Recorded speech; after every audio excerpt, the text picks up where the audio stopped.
강경화 외교부 장관의 5.24 조치 해제 검토 발언이 논란이 되면서 주무부처인 통일부 국감 역시 5.24 조치 해제 논란에 대해서 적극 진화하고 나섰습니다. 이 5.24 조치 해제 문제와 관련해서 한국 정부는 미국의 승인 없이 할 수 없을 것이라는 트럼프 대통령의 발언도 또 다른 파장을 낳고 있는데요. 자세한 이야기 최창렬 용인대 교수, 이종근 전 데일리안 논설실장과 나눠보겠습니다. 두 분 어서 오십시오. 안녕하세요. 네. 안녕하세요. 자, 5.24 조치 해제 관련 부처와 논의 중인 것으로 알고 있다. 국감 첫날 논란이 된 강경화 외교부 장관의 이 발언에 어제 주무부처 장관인 조명균 통일부 장관이 적극 진화를 하고 나섰습니다. 먼저 의원들 질의에 대한 조명균 장관 답변 들어보고 자세한 이야기 나누겠습니다. 우리 한국 정부가 5.24 조치의 해제 문제를 구체적으로 검토한 사실이 있습니까? 구체적으로 검토한 사실은 없습니다. 5.24 조치가 국제 제재 압력과 제재 조치와 상당히 중첩되는 게 많지만 우리 큰 틀을 해치지 않는 범위 내에서 우리의 틀을 넓히려는 최대한의 노력은 하고 있다, 이렇게 해석하면 됩니까? 예, 그렇습니다. 그러나 이 시점에서 5.24 조치의 해제를 검토하고 있지는 않다. 예. 5.24 조치 해제 선행 단계는 무엇입니까? 여러 가지 상황이 종합적으로 고려됩니다. 우선 5.24 조치의 원인이 된 천안함 문제와 관련해서 어떤 조치가 있어야 될 것이고. 예. 지금 이 5.24 조치 해제 주무부처는 통일부인데요. 이 외교부에서 이 발언이 나와서 좀 논란이 됐습니다. 통일부가 어제 답변을 했는데 조명균 통일부 장관, 민주당 박병석 의원의 질의에 이제 답변 형식이긴 했습니다만은 구체적으로 검토한 적은 없다, 이렇게 진화에 나서는 모습이었어요. 이 얘기가 나오게 된 게 금강산 관광을 언제 재개하냐 이런 질문에 답변하는 과정에서 외교부 장관이 5.24 조치 해제 검토한 적이 없다, 없는 걸로 5.24 조치 해제를 검토하고 있는 걸로 알고 있다, 이렇게 했단 말이에요. 근데 사실 이 부분은요. 금강산 관광이 중단된 건 2008년도에 우리 국민의 피살 때문에 이렇게 된 거예요. 그러니까 5.24 조치와는 관계가 없는 것이고, 일단 이제 5.24 조치의 해제를 검토하고 있다고 하니까 트럼프 대통령이 그런 일은 미국의 승인이 없으면 안 된다라는 얘기를 했지 않습니까? 그 승인이라는 단어를 3번이나 썼더라고요, 연달아서. 그 승인이라는 단어가 과연 적절한 것인가의 여부가 이제 얘기가 된 것이고, 그러다 보니까 다음날 국감에서 지금 보신, 이제 화면에서 보신 조명균 장관이 뭐 진화라면 진화하고 해명이라면 해명인 건데, 그러니까 5.24 조치가 왜 문제가 되냐면은 지금 대북 제재, 유엔 대북 제재가 지금 작동하고 있는 상황이기 때문에 그렇지 않습니까? 예. 5.24 조치라는 거는 다들 아시겠습니다만 2010년도에 천안함 피격 이후에 이제 우리 정부가 단독으로 내린 조치입니다. 독자적인 대북 조치죠. 독자적인 대북 조치죠. 대북 조치인데 문제는 이 5.24 조치의 내용들이 대북 투자 중단, 그리고 남북 교역 중단, 이런 여러 가지들의 민간 교류도 중단, 모든 걸 중단시키는 거거든요. 근데 2011년도 그 이제 조치가 내려진 게 2010년도였고요. 2011년도에 박근혜 정부, 이명박 정부 때였죠. 이명박 정부 때도 여기에 대해서 뭔가 유연하게 해야 되겠다는 그런 메시지가 계속 나왔었던 것이고요. 또 2014년도 박근혜 정부, 박근혜 전 대통령이 이른바 통일 대박론 발언 이후에 당시 새누리당 지도부에서도 5.24 조치가 이게 남북 관계에 굉장히 걸림돌이 된다, 이런 얘기들을 했었어요. 그때 뭐 이인재 의원도 그 얘기를 했고, 김태호 의원도 그 얘기를 하는 걸 제가 영상에서 봤는데, 그렇다면 일단 어쨌든 이 5.24 조치가 우리 남북 관계에 굉장한 걸림돌이 된다는 인식은 공유하고 있는 거였는데, 기본적으로 유엔 제재 큰 틀 속에서 있기 때문에 이게 문제가 되는 거란 말이죠. 사실 지금 문재인 대통령이 방북하고 이런 상황이기 때문에 사실상 5.24 조치는 어떤 면에서부터 굉장히 유명무실해진 면이 있어요. 그리고 아까 잠깐 지금 말씀드린 보수 정권 때도 그런 일이 있었기 때문에 이거는 궁극적으로 어쨌든 간에 변화가 있어야 되는 것인데, 지금 당장 이제 2차 북미 정상회담 앞두고 미국으로서 예민할 수밖에 없겠죠. 남북 관계가 너무 이제 급진전하게 되면 이제 제재 국면이 흐트러지는 것이 아닌가에 대한 우려 때문에 트럼프 대통령이 그렇게 얘기한 것 같은데, 아무튼 간에 그러나 승인이라는 표현 쓴 건 저는 어쨌든 부적절하다 봅니다. 이따 얘기가 나올 것 같긴 합니다. 이 얘기 저희가 잠시 뒤에 조금 더 자세히 짚어보도록 하고요. 그러니까 말씀하신 대로 5.24 조치가 사실상 좀 유명무실화된 것, 유야무야 돼 가는 측면이 있기 때문에 이것을 해제를 정말 본격적으로 논의해야 되느냐, 자, 이 부분은 좀 별개로 하고요. 자, 그런데 이 문제를 제기하기 전에 유족들 마음을 먼저 이게 헤아려야 되는 거 아니냐, 이런 지적이 있고요. 또 북한의 책임 있는 태도가 먼저다, 이런 지적도 나오는데, 여기에 대해서 조명균 통일부 장관이 또 대답을 했습니다. 네, 그렇습니다. 조명균 장관 입장에서는 어쨌든 지금 이 외교 비화까지 지금 일파만파로 번지고 있지 않습니까? 그래서 주무부처 장관으로서 이것을 수습하기 위해서 적극적으로 지금 해명에 나섰는데, 구체적인 검토는 없었다라고 단언을 했고, 또 더군다나 김무성 의원이 자유한국당 의원이 선행 조치에 대해서 물어봤습니다. 어떤 선행 조치가 있어야 되느냐라고 했을 예. 때 구체적으로 답변을 했지요. 그러니까 실질적으로 천안함 사건과 관련해서 북한의 조치가 있어야 된다. 사실 조치라는 말의 함의가 뭐냐면 사과와 그러니까 인정과 사과거든요. 근데 그 이후에 46명의 수병이 지금 전사한 사건인데도 불구하고 북한은 한 번도 그것을 인정하지 않았고요. 또 자신의 어떤 소행이 아니다라고 부인을 하고 있고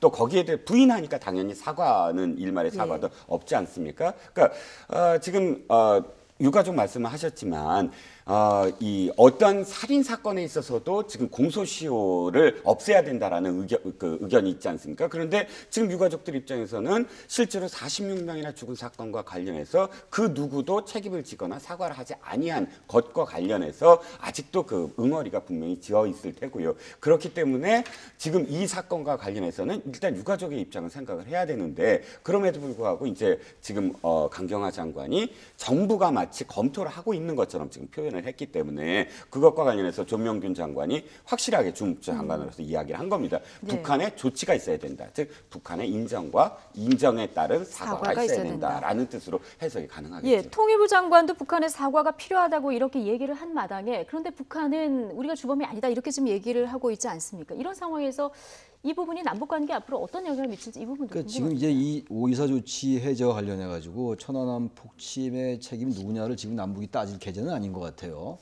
언젠가는 이 부분에 대해서 우리가 이제 사과를 받아야 되겠죠. 북한의 인정을 받아야 되는데 북한의 일관된 입장은 엊그저께도 김영철 위원장이 그런 얘기를 했잖아요. 자신이 뭐 주범으로 인식되고 있는데 아니다 이런 취지 얘기를 했어요. 예. 그러니까 지금 이제 남북 관계가 급진전되고 있는 상황 속에서 이 문제를 거론하는 건 바람직하지 않은데 어차피 이게 얘기가 나왔단 말이죠. 그러니까 이제 정부로서 굉장히 곤혹스러운 거죠 지금. 근데 강경화 장관도 전혀 없는 얘기를 하지 않았을 것 같고요. 5.24 조치 해제 검토가 전혀 없었으면은 그런 얘기가 나왔겠어요. 근데 또 다음 날 바로 또 같은 정부의 조명균 장관은 전혀 검토한 적 없다라고 얘기하고 네. 그러니까 이 부분은 어떤 조명균 장관이 나름대로 정무적 판단을 한 것 같아요. 그렇지 않으면 강경화 장관이 완전히 팩트를 잘 모르고 있다는 얘기가 되니까 그건 예. 정말 굉장히 심각한 문제죠. 그렇죠. 외교부, 통일부 이런 부분들이 이제 주무부처들인데 네. 외교부 장관이 사실관계를 파악하지 못하고 있다는 네. 얘기가 되니까 안 되는 교수님 얘기죠. 얘기로는 논의는 어느 정도 저는 어느 이제 정도 진행되고 있었을 것이다. 그 논의가 대신 이제 어떤 걸 논의라고 할 것인가는 좀 별개의 예. 문제인 것 같아요. 그러나 어쨌든 그런 인식은 가지고 있지 않겠어요. 제가 아까 말씀드린 그런 이유들 때문에 예. 그런 거 이제 있는 그대로 얘기했는데 결과적으로 일파만파 되니까 이제 국회에서 또 다른 발언이 나오고 그러니까 누구 말이 맞냐라는 또 뭐 이른바 진위 공방까지 나올 수 있는 상황인데 물론 그게 본질은 아니겠습니다만 그래서 이 부분은 좀 보다 신중하고 정무적으로 판단하면서 발언을 해야 될 것 같습니다. 예. 통일부 장관의 구체적인 검토는 없었다. 이 발언을 그렇습니다. 좀 주목하면 될 것 같습니다. 강 장관의 이런 발언 논쟁의 또 하나 점화 요인이 된 것이 아까 최 교수님 말씀하신 트럼프 대통령의 발언입니다. 우리의 승인 없이 한국은 아무것도 하지 않을 것. 여기서 이 승인이라는 표현을 두고 국감장에서도 논란이 됐는데요. 이 얘기 들어보시죠. 트럼프 대통령이 발언을 보고 무엇을 느꼈습니까?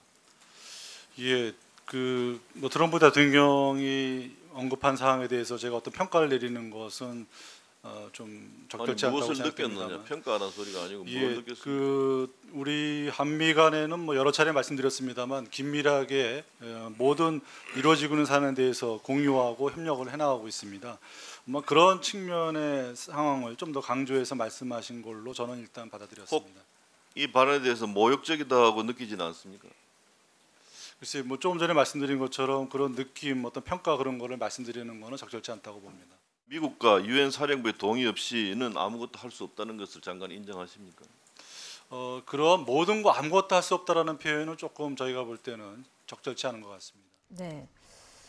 일부 뭐 적절치 않은 표현이 있습니다만 어떤 느낌 평가를 제가 얘기하는 것은 좀 부적절한 것 같다 이렇게 좀 진화해 나섰는데 어쨌든 우리 청와대도 그렇고요, 미국 국무부도 그렇고 트럼프 대통령 발언이 나온 이후에 좀 진화하는 이런 모양새이긴 합니다. 네, 그렇습니다. 사실은 이게 좀 전에 그 이슈랑 좀 연결해서 말씀을 드리면 조명균 장관이 표현한 내가 말하는 것은 부적절하다라는 표현을 사실은 어저께 외통위에서 강경화 장관이 표현했었으면 좋았을 텐데라는 아쉬움이 있는 것이죠. 왜냐하면 주무부처가 아니거든요. 오이사 조치 해제와 관련해서는 조명균 장관 특히 그러니까 통일부에서 할 일인데 외교부 장관으로서는 내가 말하는 것이 적절하지 않다 정도로 해서 외교적 수사로 정말 넘어가야 될 문제였고 조명균 장관 발언은 굉장히 저는 적절했다고 봅니다. 그 부분과 관련해서 또 하나는 사실 이제 그 한미 간에 지금까지 사실 긴밀한 협조가 이루어지지 않았다면 여기까지 남북 문제가 이 진전이 없었을 것이거든요. 네. 실제로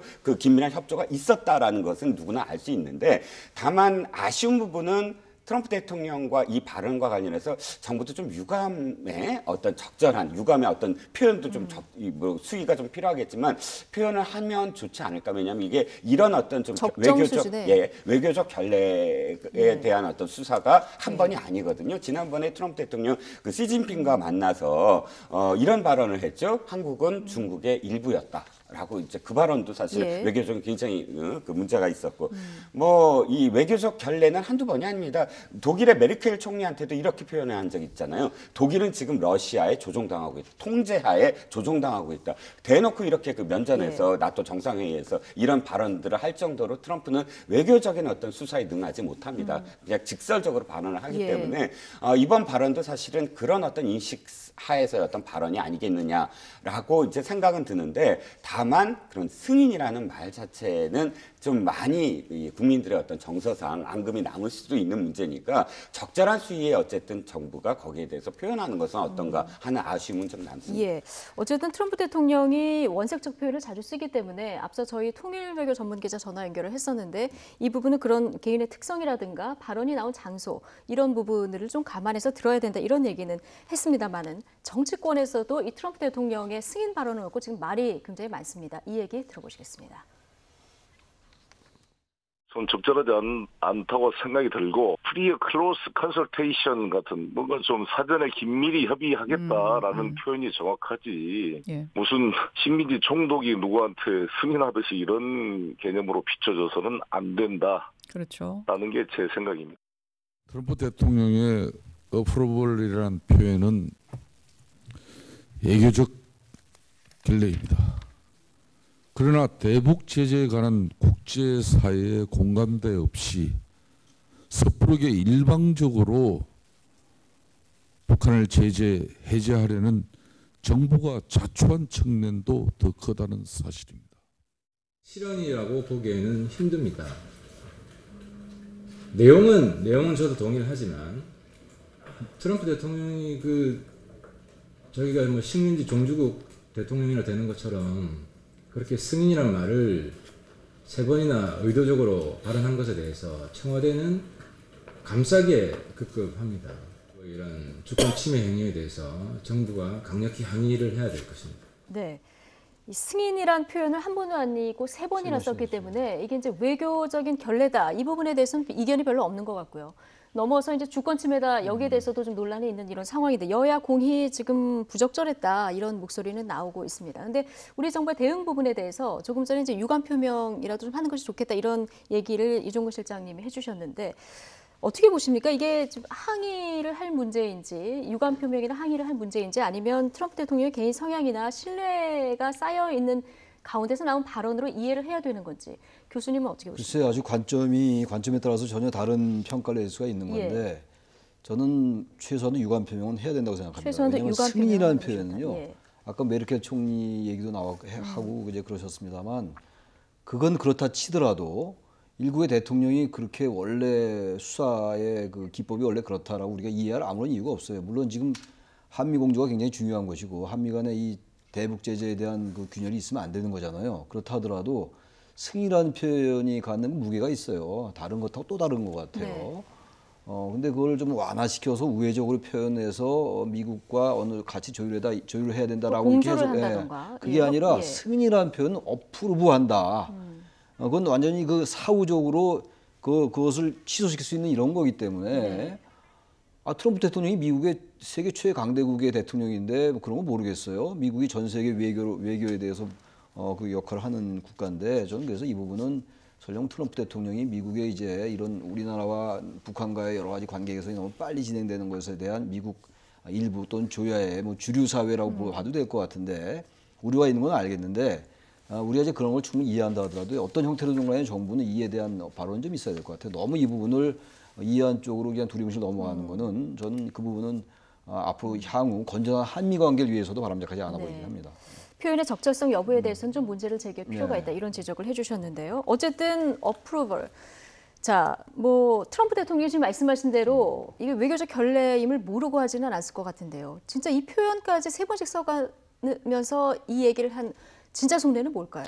일단 지금 그 정부 내 미국 정부 내에서도 일부에서는 한국이 조금 너무 앞서가는 게 아니냐라는 우려의 목소리가 나오고 있거든요. 예. 특히나 지금 야당이 된 민주당 계열의 그 인사들이 보면 당시 그러니까 클린턴 정부나 혹은 이제 그러니까 그 오바마 정부 때 굉장히 대북 관련해서 온건파들이었어요. 근데 이 온건파들이 지금은 굉장히 강경하게 돌아섰거든요. 이 부분들은 북한의 어떤 지금까지 이 핵 개발이라든지 또는 북한과 계속 협상을 했을 때 북한이 지금까지 4번의 그러니까 8번에 걸쳐서 사실은 총 1991년부터 2017년까지 총 8번에 걸쳐서 비핵화를 약속을 하거나 혹은 핵과 관련해서 사찰을 약속을 했었다는 거예요. 크리스토퍼 힐도 그렇게 주장을 하고. 그런데 중요한 건 어쨌든 이들의 시각에서 북한이 지금 또다시 어떤 거짓된 어떤 협상으로 우리가 이끌려서는 안 된다. 미국이 이걸 굉장히 우려하고 있거든요. 이런 상황에서 한국의 어떤 정부가 미국과 함께 같은 어떤 방향으로 가지 않고 너무 앞서서 해제라든지 이런 부분에서 앞장서는 게 아니냐라는 일부 우려에 대한 또 표현. 그러니까 뭐 트럼프 대통령으로서는 그건 아니다. 우리가 지금 충분히 통제라는 표현 좀 그렇지만 한국과 미국이 적절하게 지금 소통하고 있다라는 걸 강조하다 보니까 아마도 이렇게 승인이라는 말까지 나오게 되는 게 아니냐라고 이해할 수는 있습니다. 어쨌든 한국당에서도 지금 우리 정부가 너무 일찍 대북 제재를 해제하려는 움직임을 보이다 보니까 이런 일을 자초한 거다 이런 뭐 비판이 나오고 있는 이런 상황인데요. 어쨌든 첫날 강경화 장관은 발언 한번 잘못했다가 진땀을 빼는 이런 상황이 됐습니다. 이번 국감에서 또 한 명 난처했던 사람 바로 유은혜 교육부 장관 겸 사회부총리가 아닐까 싶은데요. 청문회와 대정부 질문에 이어서 어제 국정감사장에서도 유은혜 3라운드라고 해도 과언이 아닐 정도였습니다. 이 모습 영상으로 보고 이야기 나눠보겠습니다.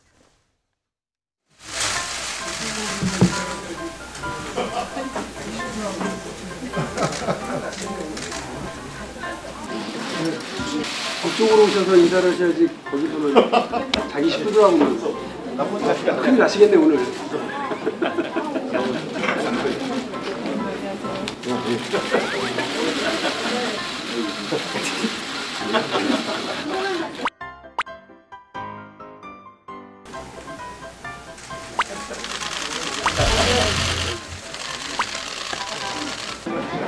나는 박상규 의원님이 걱정하지 말라고 그러시는 것 같은데. 이건 뭐 농담하는 거예요?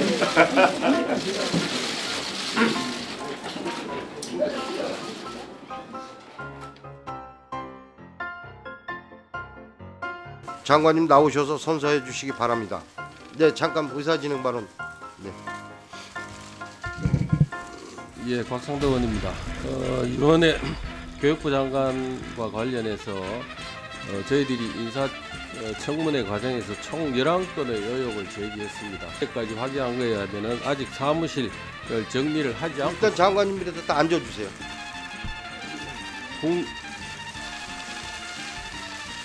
현재 교육부 장관의 자격이 없다고 생각합니다.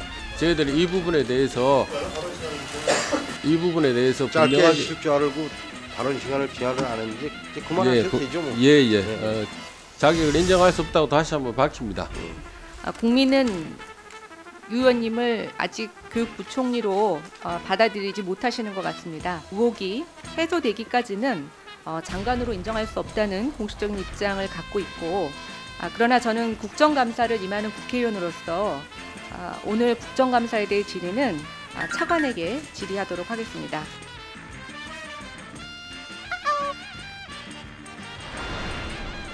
현재 교육부 장관의 자격이 없다고 생각합니다. 네.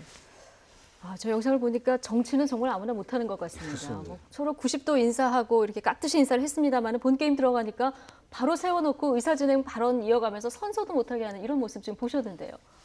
전 저 자유한국당이 좀 저러한 태도를 좀 바꿀 필요가 있을 것 같아요. 예. 며칠 전에 대정부질문 있었잖아요. 그때도 이제 이런 비슷한 장면들이 연출이 됐잖아요. 한국당 의원이 이제 장관으로 임명할 수 없기 때문에, 인정할 수 없기 때문에 의원님으로 부르겠다라고 얘기했던 게 제가 기억이 나는데 청문 보고서가 채택이 안 됐고 그래서 지금 인정할 수 없다라는 것이고 몇 가지 쟁점 의혹 중에서 3가지는 여전히 지금 범법 행위에 가까울 수 있다라는 게 한국당의 지금 입장이거든요. 그건 뭐 한국당의 생각이니까 그거는 별도로 또 여러 가지 정치적으로 뭐 의문을 제기할 수 있겠죠 앞으로도. 근데 지금 이건 국정감사잖아요. 장관이 된 저 절차는 법적인 하자는 없어요. 그렇죠. 이른바 절차적 측면에서 볼 때는 인사청문 보고서가 채택이 안 되더라도 대통령이 임명할 수 있게 돼 있기 때문에 그렇다면 한국당은 향후 인사청문회 제도를 개선하는 쪽으로 당론을 모아서 그렇게 따로 하고 그건 별도 영역으로 한 다음에 그러니까 뭔가 바른미래당에서 그 전에 나왔었던 부총리급에 대해서는 청문 보고서 채택 없이는 임명을 못 한다고 이렇게 그렇게 제도 개선은 이제 하도록 하고요.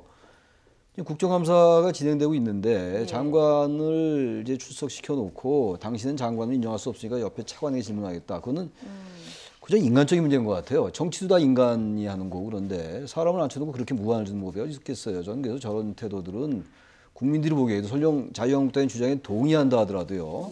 유은혜 장관이 이제 자유한국당이 주장하는 것처럼 몇 개의 쟁점이 해소가 안 됐다고 생각하는 국민이 계시더라도 그런 한국당의 태도가 오히려 자신들의 주장을 더 받아들이게 하는데도 또 문제가 있을 수가 있다고 봐요. 그래서 좀 뭔가 질문할건 하면서 그런 다음에 나중에 정치적으로 따로 문제를 제기하고 이렇게 했으면 좋지 않나 생각이 듭니다.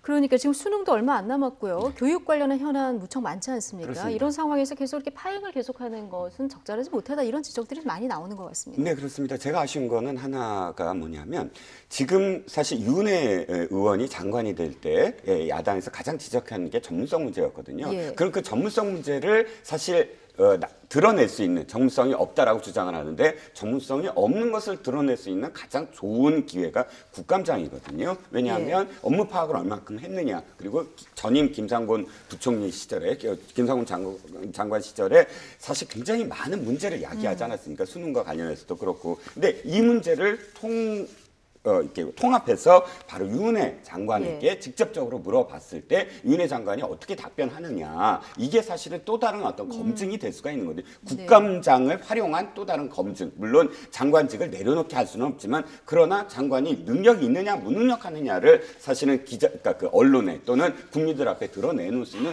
좋은 호기를 사실 이렇게 놓치고 있다라는 점에서 사실 또 아쉬운 거죠.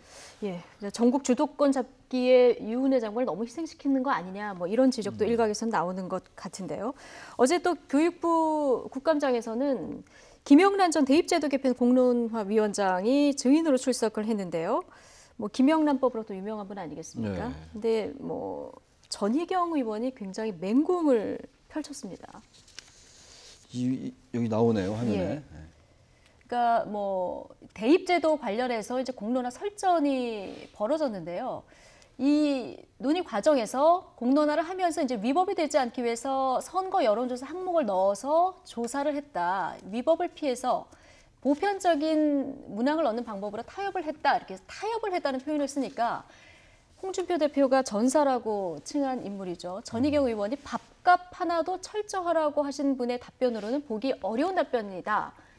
이렇게 얘기를 했거든요. 공론화위원회에 대해서는 여러 가지 좀 의견들이 있는 것 같아요. 공론화위원회에 너무 의견을 정책 결정을 떠맡기는 거 아니냐 이런 비판은 계속 제기돼 왔어요. 지난번에 원자력 관련 문제도 그랬고 그런 비판은 그런 비판대로 우리 사회가 잘 합의해가지고 고쳐 나가야 될 것 같고요. 근데 어쨌든 김영란 위원장으로서는 이제 그 대입 개편에 대한 일을 맡으면서 어쨌든 그 논란을 피하기 위해서 저런 항목을 넣었다는 것이기 때문에 거기서 이제 전희경 의원은 그게 뭔가 좀 정확하지 않다. 그리고 김영란 위원장은 워낙 철저하고 모든 걸 하나 다 따지는 분인데 이제 거기 이제 빗대어서 이제 은유적으로 얘기를 했는데 그 부분은 뭐 정치적인 뭐 하나의 그 공세인 것 같고요. 정치적으로 이제 국감에서 비판할 수 있는 문제라고 봐요. 저 부분은. 근데 중요한 거는 어쨌든 이 공론화위원회라는 거 이게 보다 현실적이고 그리고 국민들에게 설득을 할 수 있게끔 그렇게 뭔가 제도를 좀 정교화하고 세밀화할 필요는 있다고 생각은 됩니다. 예, 어제 이 논쟁과는 별도로 공론화를 해야 될 어떤 주제나 문제 이런 것들에 대한 어떤 좀 구체적이고 그렇죠, 섬세한 이런 정교하게. 접근이 앞으로 필요할 것이다 이런 지적을 해주셨는데요. 자, 이 튀어야 사는 국감. 이번 국감에서도 역시 증인도 소품도 굉장히 다양하게 등장을 하고 있습니다. 별별 국감 장민정 앵커가 정리해봤습니다. 튀어야 산다 별별 국감 어제에 이어 오늘 2탄을 준비했습니다. 어제 국감장에는 이런 커다란 두루마리가 등장했는데요. 무슨 사연일까요? 어제 과방위 국감장인데요. 한쪽 벽면을 다 덮을 만큼 기다란 13.5m짜리 두루마리가 등장했습니다. 이 박대출 자유한국당 의원이 준비한 건데 문재인 정부의 방송장악 잔혹사를 정리한 거라고 했습니다. 이 때문에 한동안 현수막을 치우라는 여당 의원들과 야당 의원들 사이 설전도 이어졌습니다. 김진태 자유한국당 의원은 SNS로 국감장에 데려왔던 이 벵갈 고양이의 근황을 전했습니다. 동물원 우리를 탈출했다 사살된 퓨마 문제를 제기하느라 M1 고양이가 고생해 동물 학대 논란이 일기도 했는데요. 김 의원은 고양이가 밥도 잘 먹고 잘 지내고 있으니 걱정 말라는 당부를 했습니다. 그런데 여의도에 이런 속설이 떠돈다고 합니다. 국정감사장에서 소품 쇼를 하면 다음 총선에 떨어진다는데 이 소문이 진짜일까요? 제가 과거 사례를 한번 찾아봤습니다. 2014년 국감장에 괴물쥐라고 불리는 뉴트리아를 데리고 나온 김용남 의원은 다음 20대 총선에서 이 낙마를 했고요. 2010년 시가 1,000만 원짜리 구렁이를 유리상자에 담아왔던 차명진 의원도 다음 총선에서 쓴맛을 봤습니다. 반면에 낙지 탈출쇼까지 벌어졌던 2010년 국감장의 스타 이윤석 의원은 다음 총선에서도 금배지를 유지했으니까요. 꼭 속설이 맞다고만은 할 수 없겠네요. 한편 이색 증인을 보는 재미도 쏠쏠합니다. 어제는 강수진 국립발레단 예술감독이 국감장에 나와서 실력과 재능 있는 무용수들에게도 병역 혜택이 필요하다고 목소리를 높였고요. 오늘은 외식사업가 백종원 씨가 나와서 자영업자들의 목소리를 대변할 예정입니다. 네, 이색 국감 장민정 앵커가 정리를 해줬습니다. 저 여기 내용 중에서요. 지금 13.5m짜리 지금 대형 두루마리 보셨는데 박대출 의원이 준비를 한 거죠. 보좌관들 준비하느라고 굉장히 고생했을 것 같다 이 생각이 먼저 드네요. 저도 우선 아까 그 생각이 들었어요. 저걸 예. 어떻게 준비를 했을까? 아주 뭐 굉장히 크기도 크기입니다만 길이도 길지만 거기 내용도 전부 또 이렇게 한쪽으로 쓴 게 아니고 그래서 그만큼 이제 박대출 의원이 지금 이 정권의 방송 장악 의도가 이제 심각하다라고 인식하는 것 같아요. 제가 그 내용을 다 읽어보지 않아서 그 13.5m 안에. 근데 저기 아까 뭐 벵갈 고양이 얘기도 나오고 그랬잖아요. 그저께는 그 퓨마에 관련된 퓨마 사살에 관련된 그 벵갈 호랑이가 정치권의 어떤 그 이슈였는데 뭐 국감장에서 그런 것들이 한두 개 나올 수가 있는데 뭐 다 같은 지적입니다만 어떠한 쟁점을 가지고 논점을 가지고 조목조목 반박하고 비판하고 지적하는 게 맞을 것 같아요. 저렇게 눈길 끄는 것도 나름대로 정치적 글쎄요 뭐 효과가 있는지 모르겠습니다만 근데 아까 보니까 그렇다고 다 당선된 거 아니었잖아요. 그러니까 그렇게 하지 말고 그거 할 시간에 더 정확하게 자료 체크해가지고 질문하는 게 나을 것 같아요. 너무 화제의 인물 뭐 이런 쪽으로만 의식하는 거는 너무 정치를 너무 예능화 희화시키는 게 아닌가 생각도 들어요. 근데 뭐 방송 장악 잔혹사를 저렇게 두루마리에 하나하나 이렇게 의견을 넣어서 정리를 했다 이렇게 얘기를 했는데 사실 한국당이 여당이었던 시절 이 보수 정권 때 방송 장악이라고 하면은 뭐 지금보다 어떻게 보면 더 심하면 심하지 않았습니까? 네, 뭐 이정현 그 홍보수석이 뭐 수시로 전화를 해서 사실은 어떤 해명은 이렇게 했죠. 그거를 뭐 어떤 기사를 실어달라 혹은 어떤 기사를 빼달라라는 이야기를 한 것이 아니다라고 이야기했지만 홍보수석이라는 자리에서 예를 들어 방송사 보도국장에게 전화를 했다면 그것 자체가 압박이 될 수가 있겠죠. 그런 뭐 사례만이 아니라 뭐 꽤 많은 어떤 사례들도 있었고요. 그런데 저는 좀 이렇게 그 분리를 좀 하고 싶네요. 예를 들어서 동물 학대 논란이 있는 그런 그 뭐 이 퓨마가 아니라 참 벵갈 고양이나 혹은 뭐 구렁이나 뉴트리아 같은 경우보다는 그나마 그래도 박대출 의원 쪽에서는 텍스트로 정리를 하지 않았습니까? 그러니까 텍스트로 정리를 했다면 그 텍스트의 어떤 내용들을 갖고 사실은 시시비비를 따질 수가 있는 부분인데 뭐 고양이나 동물들은 사실 그걸 시시비비나 이렇게 정확하게 가릴 수 있는 어떤 것이 아니라 그야말로 보여주기식 아니었겠습니까? 그러니까 뭐 경중은 있겠지만 뭐 그나마 뭐 저렇게 두루마기로 정리를 했다라. 했다라는 건 뭐 동물학대보다는 훨씬 나은데 혹시 정성이 있다. 예. 뭐 정성은 인정을 뭐 할 수도 예. 있겠죠. 그런데 중요한 건 말씀하셨듯이 이것을 공유하는 방법이 없지 않습니까? 그냥 그 텍스트를 가서 직접 봐야 되니까 실질적으로 그것을 공유해서 CCBB를 가리려면 저렇게 하는 것보다는 사실 뭐 텍스트로 아까 그 온라인으로 디지털화해서 이 의원들에게 공개를 하고 기자들에게 공개를 하는 것이 더 효과적이지 않을까라고 생각이 드네요. 예. 뭐 국감장 곳곳에 저희가 이제 별별 국감 얘기하다 보니까 이 얘기까지 나왔는데 발레리나 강소진 씨도 나왔고요. 오늘은 또 백종원 씨도 나온다고 하는데 어떤 얘기들이 나올지 저희가 뭐 재미있는 내용 있으면 정리해서 또 전해드릴 예정이고요. 자, 뭐 경제 문제도 곳곳에서 지금 논의가 되는 이런 상황입니다. 어제 뭐 환노위에서는 이 소득주도 성장 이 문제에 대한 이제 공방도 있었는데요. 한국당 강효상 의원이 이런 그 얘기를 했습니다. 소득주도 성장이라는 새로운 이론을 적용할 때 검증이 있어야 하는데 대한민국 국민은 지금 모르모토 그러니까 실험체가 아니다. 이런 얘기를 했는데요. 이 발언은 어떻게 보십니까? 저 부분이야 뭐 저기 예. 한국당이 계속 얘기하고 있는 거잖아요. 기본적으로 정부의 지금 경제 정책에 대해서 비판하는 것이기 때문에 전 저 자체는 뭐 한국당 그 강의원의 생각이고 국정감사에서 저런 얘기할 수 있다고 저는 봅니다. 기본적으로는. 예. 중요한 게 일단 이제 소득주도 성장과 혁신 성장 이 부분에서 정부와 이제 이 지금 야권 특히 제1야당과의 그 생각의 차이, 정책 차이, 경제 철학의 차이가 존재하고 있는 것이기 때문에 이런 부분들이 국감장에서 그야말로 정책 토론을 해야 되겠죠. 저런 부분들은요. 예. 뭐 고용 지표 뭐 최악의 상황은 오늘 나왔습니다만 피했습니다만은 여전히 안 좋은 상황. 이제 문재인 정부의 가장 큰 이 골칫거리가 경제 문제 해결해야 될 부분이 경제 문제고 사실 문재인 대통령의 고공행진을 이어가던 지지율을 끌어내렸던 부분도 사실 이 부분인데요. 남북 정상회담 이후에 문재인 대통령 지지를 회복하지 않았습니까? 오늘 나온 여론조사 좀 보실까요?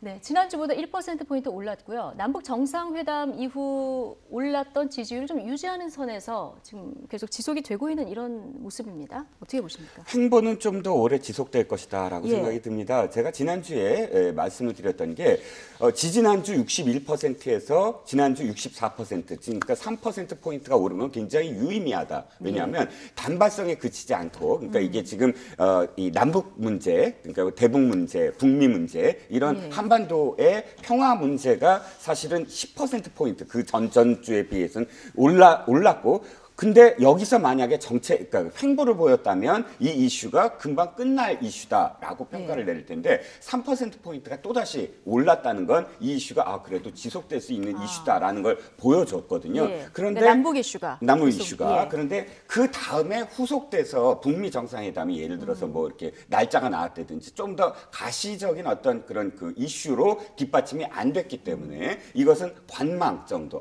이제 북한 문제는 변수가 아니라 이제 상수가 돼서 좀 지켜보자라는 마음이 아마 들었을 것 같아요. 그렇기 때문에 이건 좀 이제 횡보가 가는데 이 횡보의 의미가 이제 앞으로 올라갈 것이냐 내려갈 것이냐에 대한 어떤 판단이 경제 문제입니다. 말씀하셨듯이 경제 문제가 앞으로 어떻게 직접적으로 와 닿느냐에 따라서 다시 이렇게 내려가느냐 아니면 이 횡보가 좀 더 지속되느냐의 어떤 관건이 되겠습니다. 예, 남북 이슈로 지금 지지율을 좀 다시 올렸습니다만은 앞으로 경제, 각종 지표나 부동산, 집값 문제를 잡지 않으면 이 지지율이 또 위험할 수도 있다 이런 지적을 해주셨는데 사실 문재인 대통령 초반에 지지율이 높았던 이유 중에 하나가 국민과의 소통. 상처를 좀 보듬는 이런 모습들에 국민들이 많은 공감을 보냈기 때문에 사실 높은 지지율을 초반에 유지한 측면도 있었는데요. 문재인 대통령 어제 제주 관함식에 참석하면서 제주 해군기지 건설을 놓고 충돌이 벌어졌던 강정마을을 또 방문했습니다. 마을 주민들과 직접 대화하면서 해군기지 이 해결 과정에서 사법 처리된 사람들의 사면 복권을 적극 검토하겠다 이런 발언을 했는데요. 들어보시겠습니다. 국가 안보를 위한 일이라고 해도 절차적인 정당성과 민주적 정당성을 지켜야 하는데 그러지 못했습니다. 대통령으로서 깊은 유감을 표하고 위로의 말씀을 드립니다. 이 사면복권은 관련된 사건의 재판이 모두 확정되어야만 이렇게 할 수 있습니다. 그렇게 관련된 사건이 모두 확정되는 대로 적극적으로 검토하겠다라는 말씀을 드리겠습니다. 네, 일단 강정마을에 대통령이 손을 내밀었습니다. 대통령으로서 찾은 건 처음이죠? 네, 그렇습니다. 그렇기도 하거니와 이 관함식 자체는 사실은 네. 약속된 부분이 있어요. 뭐냐면 마을 주민회에서 관함식을 투표를 해서 찬성을 했는데 찬성한 대신 조건이 문 대통령이 직접 사과해라. 라는 게 조건이었거든요. 이걸 정부가 어쨌든 수용을 해서 문 대통령이 직접 가서 또 유감 표명도 했습니다. 이것은 사실상 굉장히 저는 의미가 있다고 보여집니다. 왜냐하면 지금의 어떤 그 문재인 정부는 사실 참여정부가 했던 것들을 완수하거나 또 마침표를 찍거나 또는 그때 갈등이 빚어진 것들을 상처를 치유하는 방향, 그렇게 이렇게 수습하는 방향이 계속 이루어지고 있다라고 보여지거든요. 지금 사실 제주 해군기지도 노무현 정부 후반부 때 2007년 5월에 사실 결정이 된 부분이거든요. 네, 노무현 대통령이 사실 결단을 내린 부분이죠. 그러니까 노무현 대통령이 결단 내린 것이 자신의 지지층에게 사실 굉장히 큰 어떤 반대를 무릅쓰고 결단을 내린 게 몇 가지 있습니다. 이라크 파병 문제, 그 다음에 한미 FTA 문제, 그리고 이 해군 강정기지 문제. 이 문제에 대해서 제가 한 말씀만 좀 드리면, 시간이 허락하신다면 한 말씀만 드리면 뭐냐면 이겁니다. 이호도 문제를 저는 말씀을 드리고 싶어요. 독도 문제는 우리 국민들이 굉장히 중요하다고 생각을 하지만 이호도도 사실 굉장히 중요하거든요. 근데 이호도에 그때 기자들을 한번 파견을 보냈는데 어떤 상황이냐면 부산에서부터 사실은 어선을 타고 갑니다. 그러니까 이게 과학자들도 2주에 한 번씩 가서 그 기기를 고쳐야 되거든요. 그런데 한번 표류를 한 적이 있어요. 어선이 제대로는 어떤 시설을 못 갖췄기 때문에. 그러니까 8시간, 10시간을 거쳐서 갑니다. 그런데 딱 이호도에 가보면 중국의 그런 어떤 이 중국 배들이 완전히 점령을 해 있다는 거죠. 그리고 중국이 언제나 감시를 하고 있고. 그러니까 우리가 가려면 10시간 이상 들리지만 중국에서 가는 것은 한 6시간, 4시간이면 갑니다. 그러니까 해군기지의 필요성 중에 하나가 뭐냐면 해군기지, 그러니까 제주도를 중심으로 해서 이호도를 중심으로 해서 우리의 해역을 사실 제대로 제 시간에 가서 사실은 지켜야 되는 어떤 문제, 또 감시를 하고 관찰해야 되는 문제가 절실했거든요. 그러니까 이것이 절실한 만큼 노무현 대통령이 단안을 내렸다면 문재인 대통령이 그로 인한 어떤 갈등을 수습하는 것, 이것은 사실 굉장히 필요했던 일이라고 저는 봅니다. 그러니까 제주 해군기지 건설 당시에 문재인 대통령 당시 이제 청와대 비서실장이었던 위치 아니었겠습니까? 그러니까 그동안에 이것이 어떻게 보면 주민 설득 노력이 좀 부족했다. 첫 단추가 잘못 끼워졌다. 이렇게 과거에 관련해서 좀 결정이 하는데 미흡했다는 얘기를 자주 했습니다. 적극적으로 이제 이런 부분들은 국민들에게 설득하고 설명하고 양해를 구하고 협조를 구하고 사과할 거 하고 이렇게 된다고 봐요. 그게 이제 아까 말씀처럼 지지율 상승에 굉장히 중요한 요인이었죠. 물론 적폐 수사라는 것도 굉장히 큰 요인이었긴 합니다만, 그리고 이 제주 강정마을의 해군기지 건설 문제는 워낙 이념적으로도 생각이 달랐고 제주도민들 사이에서도 완전히 주민들이 갈라졌던 거였잖아요. 얼마나 상처가 깊었어요. 우리가 다 인식하고 있는 건데 그 부분에 대해서 설령 그때의 노무현 정권의 비서실장이 아니라 하더라도 대통령으로서 현장에 가서 그러한 사과 발언을 하는 건 저는 당연하다고 봅니다. 기본적으로. 어제 대통령이 조금 전에 이제 말씀을 드렸습니다만 어제 제주 강정 마을을 찾아서 주민들의 아픔 위로하면서 한 얘기가 사면 복권을 적극 검토하겠다 이 얘기를 했거든요. 자, 그런데 한국당에서는 지금 오히려 이 얘기가 정부가 시위꾼들에게 어떤 면죄부를 주는 게 아니냐 이런 비판의 목소리가 나오고 있습니다. 이 얘기 들어보시죠. 2007년 4월 문재인 대통령이 당시 청와대에서 비서실장을 하던 때입니다. 자신이 모셨던 대통령과 함께 추진한 제주 해군기지 건설을 11년이 지난 지금에 와서 정당성이 부족하다고 하는 것은 앞뒤가 맞지 않는 그야말로 아전인수격 발언이 아닐 수 없다. 불법 시위에 따른 국가적 손해에 대해 책임을 물어야 할 정부가 오히려 시위꾼들에게 면죄부를 주고 있는 것입니다. 지금 이채익 의원은 시위꾼들에게 면죄부를 주는 발언이다 이런 얘기도 했지만 오늘 아침에 장제원 의원은 이게 대통령의 어떤 제왕적 권력을 휘두르는 거다. 재판농단이다 이런 표현까지 썼거든요. 일단 지적하는 부분이 어떤 부분이냐면 이겁니다. 그러니까 사법부는 독립돼 있잖아요. 예. 그런데 이것이 지금 판결을 내린 어떤 건도 있고요. 아직 400건이 끝나지 넘는데 않은 부분이 소송이 있습니다. 아직도 진행되고 있는 재판이 있기 때문에 사면 복권과 관련해서는 사실 재판이 다 끝난 다음에 의견을 표명하는 것이 지금 만약에 사면 복권을 얘기하면 재판의 사법의 어떤 그런 이 판단에 대통령에 영향을 미치는 것 아니냐. 그 뜻이 아무리 좋더라도 일단 그러니까 모든 재판이 끝난 다음에 검토하겠다. 물론 그런 어떤 뉘앙스는 또 그렇게 표현을 하셨어요. 네. 관련된 사건이 모두 확정되는 대로 검토하겠다라고는 했지만 그럼에도 불구하고 이 표현조차도 사실은 사법부에 어떤 영향을 미치는 거 아니냐 아쉽다. 이런 부분에서 아마 야당이 지적을 하는 것 같습니다. 예, 그러니까 삼권 분립이기 때문에 사법부에 어떤 재판이 끝나기 전에 영향을 미칠 수 있다. 이런 우려를 이제 한국당 의원들이 하고 있는 거다 이런 지적인데 교수님은 어떻게 보십니까? 그렇게 볼 수 있는데요. 예. 이 강정마을의 해군기지 건설 문제는 워낙 갈등이 컸던 문제입니다. 그리고 그 사안의 모든 게 완전히 치유되지 않았다고 저는 생각해요. 그렇다면 이런 부분들은 뭐 사법부가 이제 결정을 내린 다음에 대통령이 사면 복권의 권한은 대통령이 가지고 있는 거니까. 예.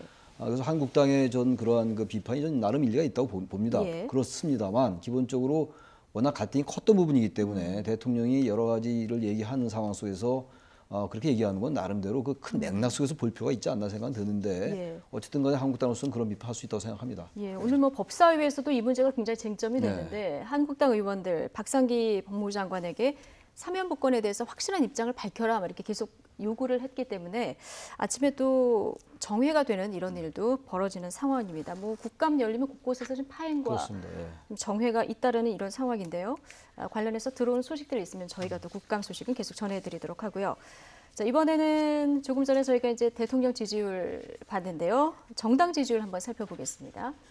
민주당 지지율이 48%에서 43%로 5%포인트 정도 빠졌네요. 한국당은 뭐 비슷하고요. 민주당이 지금 5%포인트가 하락한 특별한 이유가 있을까요? 사실 민주당이 최근에 뭐 지지율이 빠질 만한 특히 또 상승할 만한 이런 특별한 요인 변수는 없었던 것 같은데 굳이 이제 얘기를 한다면 그러니까 이해찬 대표가 최근 국가보안법 폐지 관련 발언 같은 것들도 북한에서 하고 이러지 않았어요. 그래서 아마 중도층에서 볼 때 그런 부분들에 대해서 좀 이제 불안감 같은 걸 가질 수 있지 않을까. 그러니까 이제 그 민주당을 지지했던 지지 세력들에게는 전혀 그렇지 않다 하더라도 민주당이 지금 거의 50%에 가까운 지지율을 보이는 건 중도층의 지지가 많이 포함되어 있는 거거든요. 그렇다면 이제 그런 발언들 50년 집권 플랜 뭐 이런 발언들이 중도층에게 영향을 준 것이 아닌가 이렇게 생각도 되기도 합니다. 그러니까 이해찬 대표 발언에 리스크가 있었다는 분석이신데요. 네, 그 이외에는 사실 찾아볼 수가 없을 것 같아요. 왜냐하면 더불어민주당이 적극적으로 지난 10월 둘째 주에 뭔가를 한 적이 없어요. 그러니까 더불어민주당은 그때 당시에 사실은 이 14선언 기념해서 거의 이 이제 가서 활동을 했던 어떤 시기였고요. 그리고 그 두 가지가 아마도 저는 교수님 말씀에 전적으로 동의를 하는데 지금 보면 사실상 나머지 정당의 이 지지율을 합해 보면 30%대거든요. 그러면 20%대의 어떤 관망이 지금 보이는 건데 그 관망세가 늘어났어요. 그러니까 지난주에 비해서 약 한 3%포인트 정도 더 늘어났거든요. 즉 더불어민주당에서 빠진 지지율이 다른 당에 가지 않고 그냥 관망으로 돌았었다는 건 어찌됐든 교수님의 지적하셨듯이 중도, 그러니까 더불어민주당을 지지했던 어떤 중도가 지금 이해찬 당대표의 발언들이 사실상 너무 가벼웠던 게 아니냐 하는 어떤 그 판단으로 사실은 이번 지지율 빠지는데 하나의 어떤 요인이 된 것 같습니다. 예. 지지율 10%대에서 잘 움직이지 않는 한국당도 고민이 많을 것 같은데요. 한국당 조광특위도 어제 본격 출범을 했습니다. 과연 앞으로 이 인적 청산을 어떻게 할 것인가, 어떤 칼을 빼들 것인가도 굉장히 관심인데요. 전원책 한국당 조광특위 위원장 인터뷰 내용 들어보시겠습니다. 김무성, 홍준표 이런 분들 자격 제한해라. 어떻게 보세요? 본인이 다 판단하도록 해야죠. 그걸 조광희가 칼 가지고 직접 목을 친다. 이런 일은 사실 조광희가 해서는 안 될 일입니다. 그럼 알아서 빠져주시라 이 말씀이에요? 아니죠. 다 알아서 빠질 겁니다. 만약 빠질 분들은 예, 내가 지금 특징인을 두고 하는 얘기는 전혀 아니고요. 예. 빠져야 될 분들은 다 빠질 수밖에 없게 됩니다. 분들이 큰 그릇이라면 빠지겠죠. 당연한 거예요. 그건 아주 당연한 이치예요. 끝까지 고집을 하면 본인들 스스로가 무덤을 파는 일이 되죠. 네, 큰 그릇이라면은 알아서 빠질 것이다. 자, 뭐 특정인을 거론하는 것 아니다 이렇게 얘기를 했습니다만은 특정인이 누구나 이제 추론해 볼 수 있을 것 같습니다.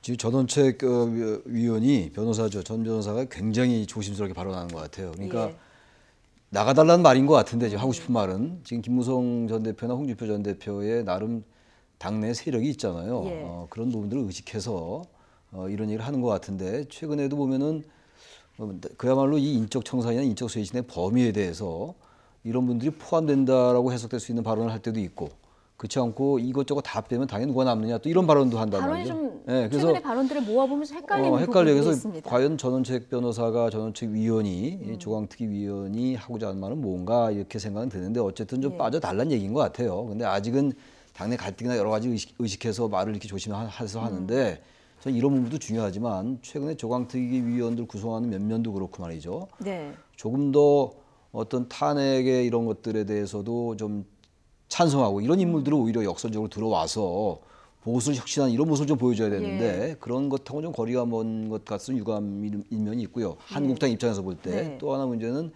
한국당이 정말 다시 태어나려면요. 보수를 재통합하고 이러려면은 최소한 탄핵에 대해서 박근혜 전 대통령 탄핵에 대한 입장을 다시 한번 밝혀야 될 것 같아요. 명시적으로. 그걸 반성하고 어떤 것이 잘못됐다. 지난번에 잘못됐다라고 현수막을 걸었었는데 목적어가 없었거든요. 무엇을 잘못했다라는 게.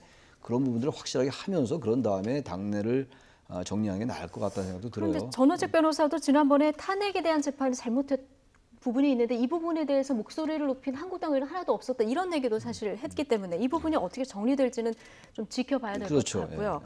자, 그러면 한국당의 인적 쇄신이 어떻게 이루어질까 이 부분이 굉장히 관심 아니겠습니까? 지금 대선 주자급 인물들이 이제 각광을 못 받고 있는 상황에서요. 지금 새롭게 부상하는 사람들이 이제 황교안 전 총리, 오세훈 전 시장, 원희룡 제주지사 이런 분들인데 지금 한국당을 떠나 있긴 합니다만 어떻게 좀 영입이 될까요?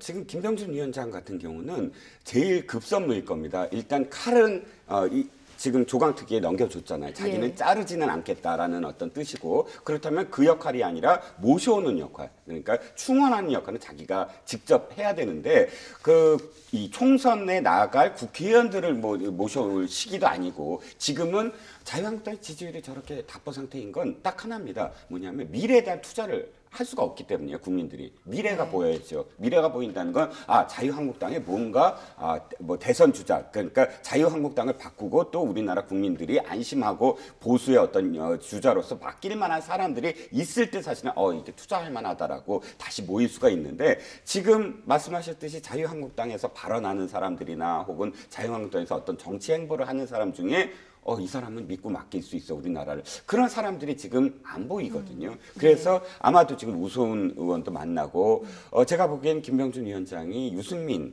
의원, 지금 물론 다른 당이 있지만 유승민 의원도 계속 접촉을 하고 있는 것으로 보입니다. 그래서 이런 좀 확대해서 사람들이 많이 모였을 때 일단 언론의 주목도 받고 거기서 이제 다시 각자의 어떤 뜻도 이야기하면서 붐업이 되지 않을까. 그러니까 김병준 위원장의 가장 절체절명의 어떤 자신이 한 역할이 바로 거기에 있다라고 김 위원장도 인식하고 있는 것으로 압니다. 그러니까 이제 전원책 변호사 조광특위 위원장 같은 경우에 바른미래당과의 범보수 통합 이야기까지 이제 내놓은 상황인데요. 바른미래당 입장은 어떨지 사실 궁금한 거 아니겠습니까? 오늘 아침에 손학규 대표가 한국당은 없어질 당이다. 전원책 특위위원장 말대로 안 움직일 것이다. 이런 얘기를 한 라디오와 인터뷰에서 했거든요. 전 보수 통합이라는 건요. 제가 아까 잠깐 말씀드린 같은 맥락인데 누가 들어오고 안 들어오고가 중요한 게 아니고요. 들어오겠다고 영입하려 하는 사람들이 들어올 그릇을 만들어놔야 돼요. 황교안, 오세훈 저런 분들이 들어오고자 한다면 그 한국당이 개혁적이고 뭔가 보수 혁신적인 모습을 보여줄 때 들어올 명분이 생길 거 아니겠어요. 근데 지금은 계속 누구를 자른다 안 자른다 탄핵에 대해서 반대한다 찬성한다 이런 얘기가 나오니까 그리고 탄핵에 대해서도 아주 애매모호한 표현을 아까 우리 앵커께서 말씀하신 것처럼 그런 걸 쓰고 있기 때문에 제가 보수라면은 전 들어가지 않을 것 같아요. 뭔가 바뀐 모습을 안 보여줬는데 어떻게 변합니까? 그래서 조광특위도 중요합니다만 당이 정말로 새롭게 태어나려면 보수는 이런 것이다라는 걸 국민들에게 보여줘야죠. 근데 그런 게 전혀 없기 때문에 지지율이 안 오르는 거예요. 민주당이 지지율이 빠지면 그게 한국당한테 가야 될 거 아닙니까? 안 가잖아요. 네. 안 간 이유가 뭔가를 둘러봐야죠. 그렇지 않고 자꾸 당협위원장 교체한다, 뭐 김무성 나가라, 홍준표 나가라 이런 것만이 전 중요한 게 아니라고 보기 때문에 보다 근본적으로 왜 패배했는가 지방선거에 완벽하게 왜 괴멸적 차별 당했는가 이런 것들에 대해서 철학적이고 가치적인 그런 성찰이 있은 다음에 그런 다음에 당내 여러 가지 공학적인 문제를 정리하는 게 그게 전 수순이라고 봅니다. 근데 이 얘기가 계속 나오고 여러 명의 비대위원장이 있었습니다만 계속 도돌이표로 지금 반복이 되는 이런 상황인데 어쨌든 인적 쇄신 또 미래 비전이 정확히 제시가 돼야 들어오고 그렇습니다. 싶은 예. 사람들도 예. 들어올 것이다. 예. 교수님은 이런 의견을 주셨습니다. 자, 오늘 이야기는 여기까지 하겠습니다. 최창렬 육인대 교수 그리고 이종근 전 데일리아 논설실장과 함께했습니다. 두 분 고맙습니다.